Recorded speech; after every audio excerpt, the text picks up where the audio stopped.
मुलांनो, त्या बॉटल ठेवलेल्या आहेत तेलाच्या, त्या क्रमवारनं ठेवलेल्या आहेत, छोटी मोठी त्याच्यापेक्षा मोठी त्याच्यापेक्षा मोठी, ह्या क्रमनं ठेवलेल्या आहे. मग आपण ह्या ओळखायच्या आहेत. ही कशी आहे?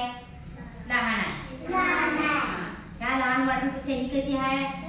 जराशी मोठी आहे.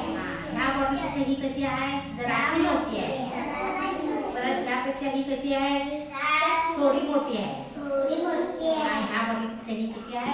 ही पण मोठी आहे. मग हे क्रमवारनं लावलेलं आहे. मोठी छोटी त्याच्यापेक्षा मोठी मोठी मोठी करत त्याच्यापेक्षा मोठी असं लावलेलं आहे. क्रमवारनं लावलेलं आहे, म्हणजे नंबरनं लावलेलं आहे.